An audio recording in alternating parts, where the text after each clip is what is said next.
From Atlanta News First Plus, this is Sports Tonight.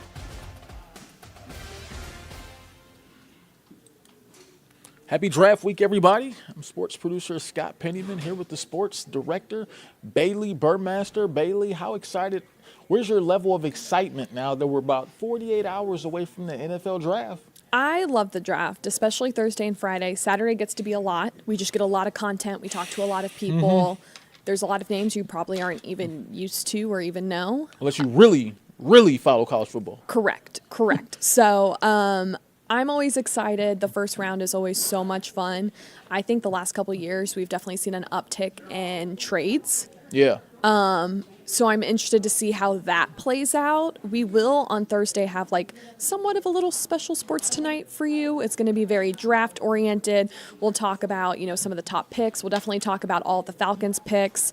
We're all going to give our opinion on what we think will happen with the Falcons' 8th overall pick. And we will also give our opinion on where we think Brock Bowers ends up. We'll also talk about the other Georgia players that are in the draft. Who else could go in the first round? It's looking like Amarius Mims. Could Ladd McConkey maybe even sneak his way into the first round? I don't think so. But never know. You never know. But draft week's always a lot of fun, Scott. This is one of the more interesting drafts I've seen because obviously you see these mocks all the time around draft time. And this is one of the few mocks I've seen where I think it has like the first 7 picks, maybe the first 8 picks being offense. I guess number one, that's a sign of the times, right? Because, all these teams want to put up a lot of points week in and week out. This is a very offensive league nowadays, so I think it makes a lot of sense. But most mocks have the Falcons at number 8, possibly being the first defensive selection. When you look at the mocks, Dallas Turner seems to be a popular name for the Falcons with that at that position, or maybe another pass rusher, or maybe a defensive back. But when you think about where this draft is at right now, what's one of the more intriguing things that you find about maybe what that top 10, top 15 is going to look like? I think just there's a lot of coaches who have these top 10 picks that they're not their first year maybe in the NFL, but first year with a team, whether you think of the Patriots, the Falcons, the Chargers with Harbaugh. It's going to be interesting to see who wants to go get their guy, so to speak. I also love to pay attention to trends. There's prediction of a quarterback trend early on, obviously. But I always feel like there's a couple trends that you're like, oh, here we go. A couple corners going off the board earlier, something of that nature. So those are the things I like to pay attention to. I like to see who's trading away what. I feel like there's always one really good shock value pick. Yes. Which I just don't know where that's going to go or who it's going to be, but I'm excited to see who it is and what happens with that. Like, I know you're a Browns fan, so I think getting Baker first overall was something that shocked everyone because you didn't really hear that until the day of. I was going to say around maybe the little bit before the day of, maybe the day of. That's when you really started to get Baker serious first, about him. Then you had, what was it, the Eagles trade not too many years ago. Oh, yeah. Did they, when they got A.J. Brown? Yeah. That was a big trade. Player movement, that's always a big thing. Jordan Love for the Packers. Like, there's always in recent history those big things. So those are the things I love to see what happens. If you look at the mock draft here on ESPN, if there's any bigger indicator, this is, to me, one of the biggest indications of the direction that the NFL is going as far as offense. Just look at the top 15 picks that they have on ESPN.com. Like 12 of these guys are offensive guys. And we're not just talking about quarterbacks. When you look at offensive linemen, Joe Alt, he's projected to go really high. When you look at Brock Bowers, he's projected to be a top 15 pick. J.J. McCarthy, to me, those are the more intriguing things about this draft, right? J.J. McCarthy, he seems to be the guy where no one really has a real feel on where he's at, right? You have some people that look at him and they say some teams may like him in the top 5. You have some mock drafts where they go, I don't even know if the guy's a mid to late first-round pick just based on what he showed at Michigan. To me, when you think about the storylines going into this NFL draft, for me, it's how much do teams really fall in love with a guy like J.J. McCarthy? Because we all know it happens every NFL draft. There's going to be some quarterback that's going to go higher than he should. I think that's Drake May. But we'll get back to him in a little bit. But there's always quarterbacks that go higher than they should because of how important the position is. And if you don't have a quarterback, you need one. Yeah. No, and I don't know. I think it's going to be really interesting to see how this draft class pans out in a few years. I think they just did one for Trevor Lawrence's group. Oh, ooh, that was and nasty. He is 2021. he is the only one that's stuck around where he was drafted. Everyone else has been traded and whatnot. That was and hasn't really panned out. That was some nasty work in that draft. I mean, you got guys like Zach Mac Wilson. Jones, right? Ooh, Mac Jones, and was that Zach Wilson too? Zach Wilson. Ooh, yeah. I mean, And that's when I don't know how much I can say on this show, but remember when Zach Wilson, all the mommy. yep. That's all I'm just gonna say. I'm just gonna leave that. We're just gonna stop. Full stop there. That draft was. I mean, when you think about it, just think about right now. When you think about the best, I mean, Trevor Lawrence. I mean, like, I think with him, it's almost like the jury is still out even on Trevor Lawrence, and he was the #1 overall pick in that draft. And I think the Jaguars know they have a quarterback. I mean, I think they feel decent that he's the quarterback moving forward, but you don't know. And I think it's just hard to look at the Jags and think Trevor is the future because the Jags have struggled as an organization. That's true. And I think they have been on an uptick since he joined, but then they had that disastrous year with Urban Meyer there, and that kind of set them back a little further. But then they came back, and they're kind of ramping back up. So I think it's hard to give him a fair shake. I think what he's done well is where you see a Justin Fields with the Bears who kind of crumbles and doesn't really do much. But he was part of that you season. can't just put that on him, That's also an organization and whoever's in the offensive room. I feel like where those things have been negative for players, Trevor Lawrence has somehow kind of overcame that with his talent a little bit more. that's true. Maybe that's where he gets a little more of a leeway to discuss as, okay, he's sticking around, That's true. I mean, that's one thing I think that's not talked about enough when it comes to the NFL draft and where a lot of these quarterbacks land, because more than anything else, what matters most is not necessarily what draft position you land in, but what's more important is where you land, right? Because it's we all know nothing will torpedo a quarterback's career faster than landing in the wrong place for his skill set, or landing in a place where maybe the general manager liked him and the head coach didn't, or maybe the head coach likes him and the GM didn't, or maybe the guy just doesn't like where he's at because of what kind of city he's in. So I think the most important thing, no matter whether it's Jayden Daniels or Drake May or whoever the quarterback is just landing in the right situation for them and landing in the right situation for that team, because ultimately that's going to be what decides whether his career ends up being a success and he's signing that long-term extension in 4 or 5 years, or whether he's going to be like Zach Wilson and traded to a team like the Broncos to probably be a backup. Talk about a team that's a mess. I don't know. They have to have. I saw some meme that said the Broncos have to have the worst quarterback room in NFL history. Who even is their quarterback room? Drew Lock? Well, right now, Zach Wilson? it was Zach Wilson. Zach Wilson was the best guy who was in that quarterback room. And that tells you a lot of what you need to know. So that's and look, that's one. I guess that'll be my last point about the NFL draft. That's going to be one team. It's going to be really interesting to see what the Broncos do with Sean Payton out there with the quarterback position, because they need to move into a position to get a quarterback. Like, they got nothing at the quarterback position. So if there's a team who might try to leapfrog up and go get a J.J. McCarthy or something like that, look out for Denver, because they don't have any quarterback that I would feel good about putting out there on a Sunday afternoon. They also don't have much to lose, I feel like, at this point. Yeah, at this point. I mean, they pretty much got rid of Russell Wilson and didn't have a plan. So it is what it is. I'm skip past one here. We're supposed to talk about. Here we come. We come back to it. All right. Well, we're going to talk about the Atlanta Hustle next. All right. Once we get back. So technology has failed me here. All right. So let's get back here. So it's okay. We'll just get to it. You guys know how this goes. Right. So I was out there. The ultimate frisbee team, the Atlanta Hustle, had a practice this past week. They get their season underway against Charlotte this weekend. And this is one of the things I thought was so cool, because I had never been with a professional frisbee team before, or extreme frisbee. So I just really wonder what a lot of guys like. Do you ever see anybody sitting around in school and like, I want to be a frisbee player when I grow up?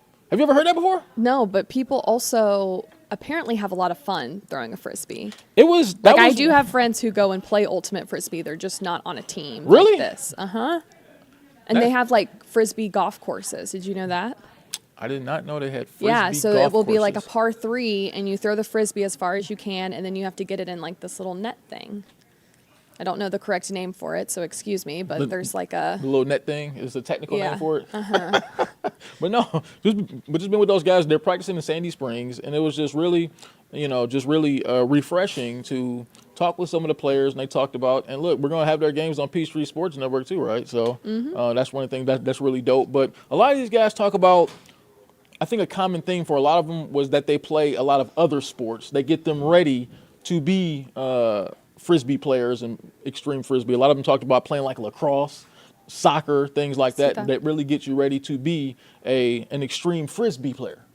So going out there and talking with those guys, look, we talked to the owner, and they've been in Atlanta since 2015, and they talk about the growth and kind of the direction that this team is headed, and just how special it's going to be for them to be TV partners with Peachtree Sports Network and have their games shown and start having those players get a lot of recognition around town. Let's take a look to a little bit about from their practice on Saturday. Long practice, by the way, 3-hour practice. So nobody's going to be in better shape than them when they hit the field this Saturday.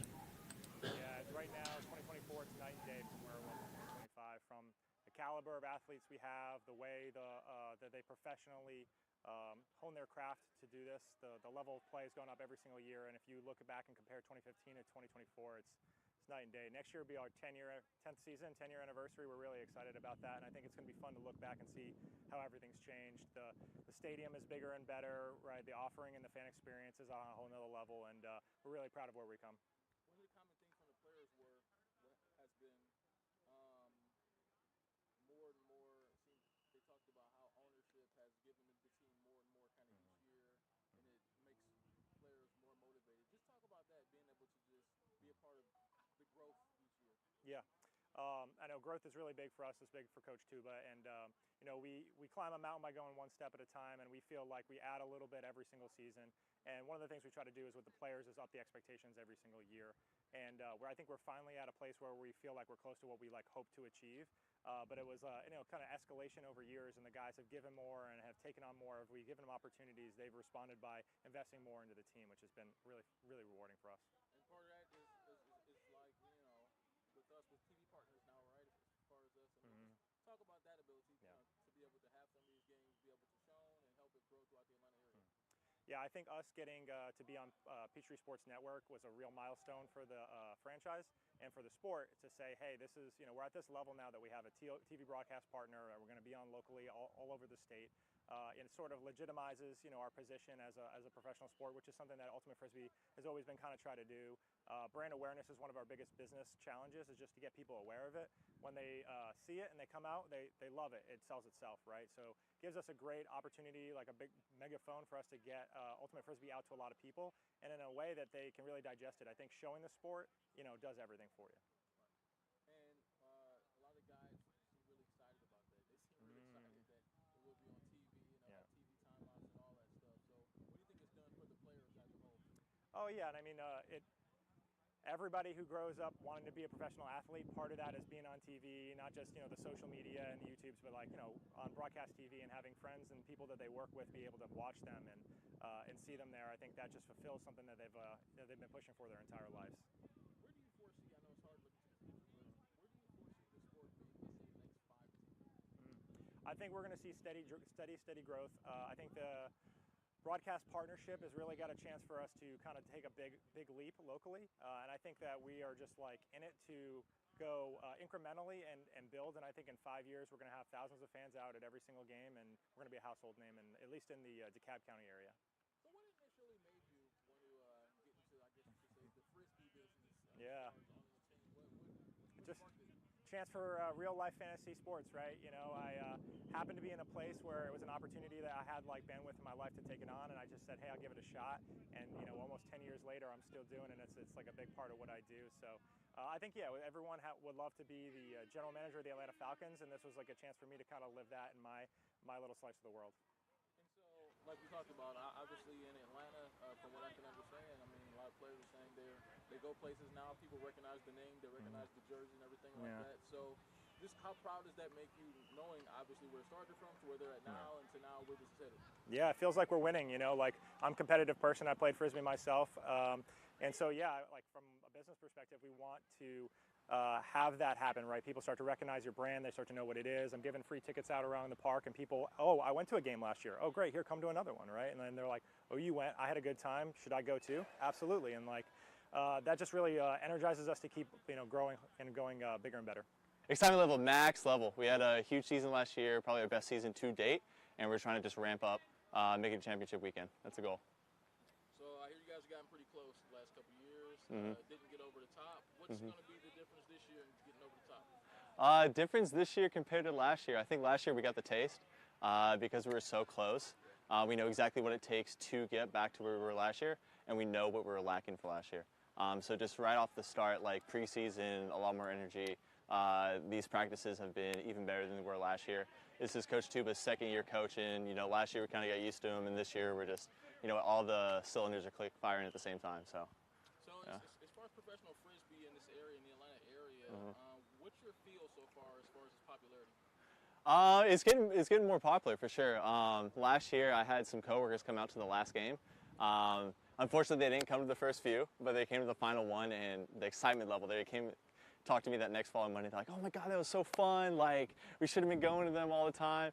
And so, I think like the more people come, the more they get into it, and then it's just going to grow slowly and slowly and slowly until exponentially maybe. So.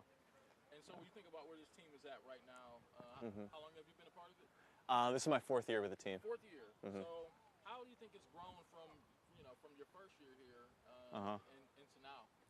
My first year here was in 2021. So it was coming right out the pandemic. It was my first year playing professional frisbee in general.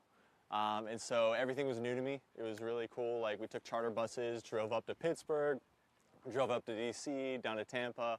I thought it was really big, really huge. And then every year, the management, the owners, they're putting a little bit more in, a little bit more in. And as they put more in, the players are putting more in. And it keeps getting bigger and bigger. We used to play at St. Pius, which is a school right around here. School's nice, but it's only so big, and we moved to Silverback Stadium, which feels a lot more of a professional stadium. And so we can have even more fans. There's a bar, there's a restaurant. It feels a little bit more legit, you could say. And where are you from originally? I'm from Huntsville, Alabama. Okay, wonderful. So, a lot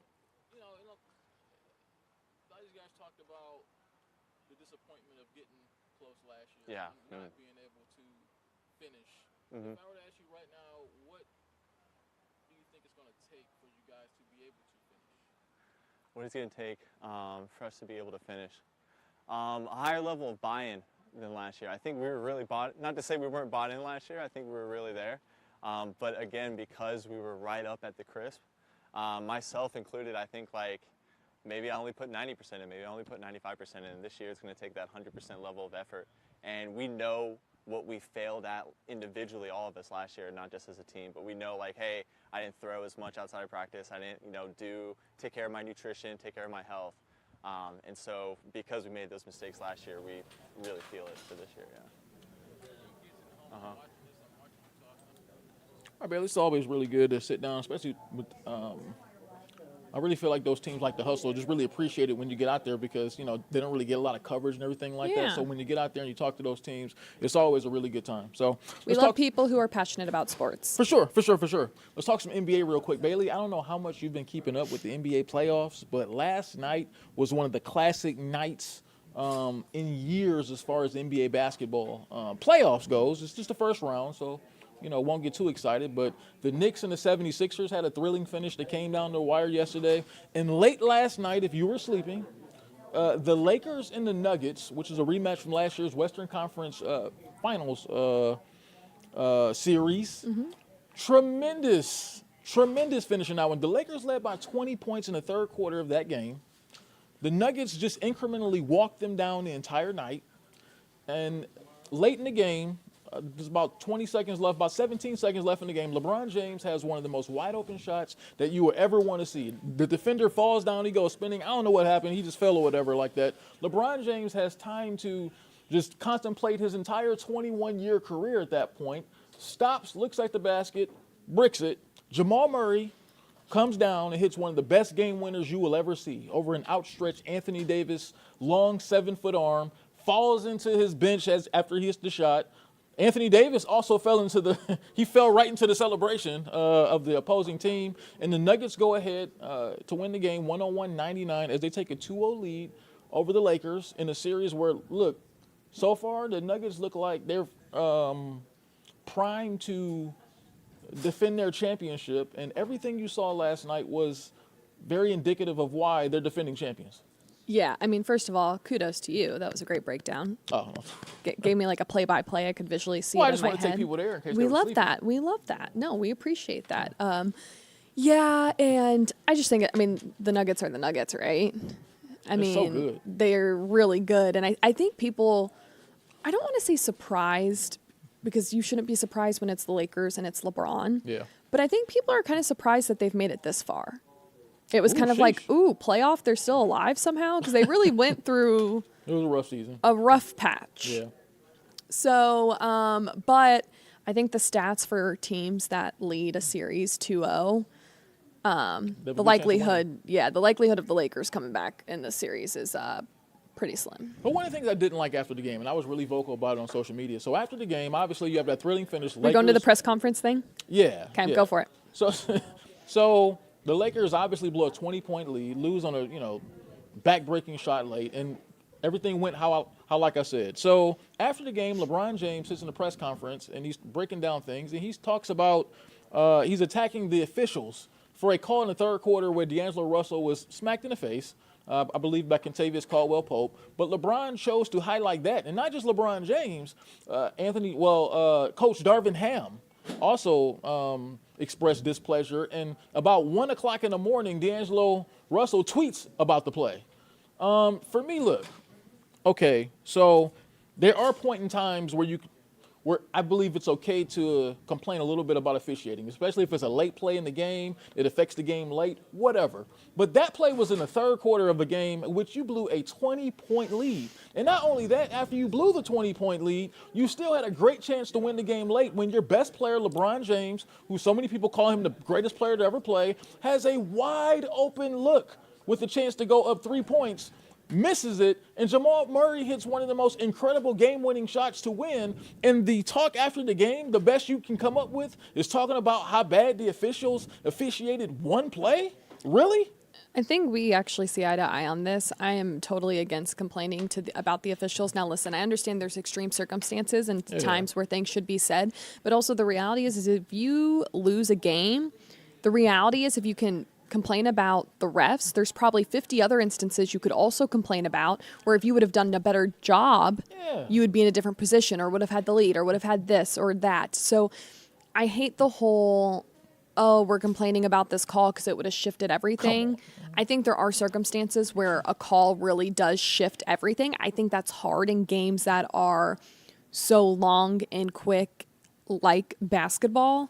But, I mean, it is what it is. At that point, you complaining isn't going to do anything either. No, and to me, what made me so upset about the complaining is the fact that LeBron James, once again, he's too good of a player. He's too great of a player. He's one of the greatest players to ever play. He's too great of a player to lose a game like that where you know that your team just blew a big-time lead. And the number one thing you're talking about after the game was, well, I'm not saying the number one thing, but one of the things that you talk about after the game was something that the officials didn't do. I don't like that from a superstar player, whether it's LeBron James or anybody. Look, just take it on the chin when the game's over. Say, look, we didn't play the way we needed to play. We blew the lead. Now the focus is on game 3. That's it. That's all you got to say.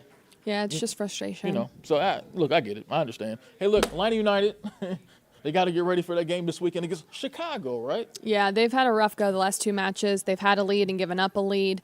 So they're looking a lot at the film, and they're going to try and figure out how to correct individual and collective mistakes.